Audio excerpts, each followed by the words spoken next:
ಹಾಗೆ guys, ನಿಮಗೇನಾದ್ರು shake effects ಮತ್ತು beet ಮಾಡಬೇಕಂದ್ರೆ ಈ ಡಿಸ್ಕ್ರಿಪ್ಷನ್ ಲಿಂಕಲ್ಲಿ ಹಾಕಿರ್ತೀನಿ, ಹೋಗಿ ಡೌನ್ಲೋಡ್ ಮಾಡ್ಕೊಳ್ಳಿ. ನೀವು ಕೂಡ ಎಡಿಟಿಂಗ್ ಮಾಡ್ಕೊಳ್ಳಿ.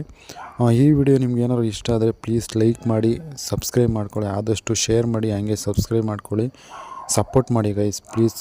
ಹೋದ ವಿಡಿಯೋದಲ್ಲಿ ವ್ಯೂಸ್ ಅಷ್ಟು ಬಂದಿಲ್ಲ, ಪ್ಲೀಸ್ ಸಪೋರ್ಟ್ ಮಾಡಿ. ಇನ್ನೂ ಒಳ್ಳೊಳ್ಳೆ ವೀಡಿಯೋಸ್ನ ಎಡಿಟಿಂಗ್ ಬಗ್ಗೆ ಇನ್ನೂ ತುಂಬ ವೀಡಿಯೋಗಳು ಮಾಡಾಕ್ತೀನಿ. ಆದಷ್ಟು ಶೇರ್ ಮಾಡಿ, ಲೈಕ್ ಮಾಡಿ, ಸಬ್ಸ್ಕ್ರೈಬ್ ಮಾಡ್ಕೊಳ್ಳಿ ಗೈಸ್. ಈ ವಿಡಿಯೋ ಚೆನ್ನಾಗಿದ್ದರೆ ಪ್ಲೀಸ್ ಸಪೋರ್ಟ್ ಮಾಡಿ.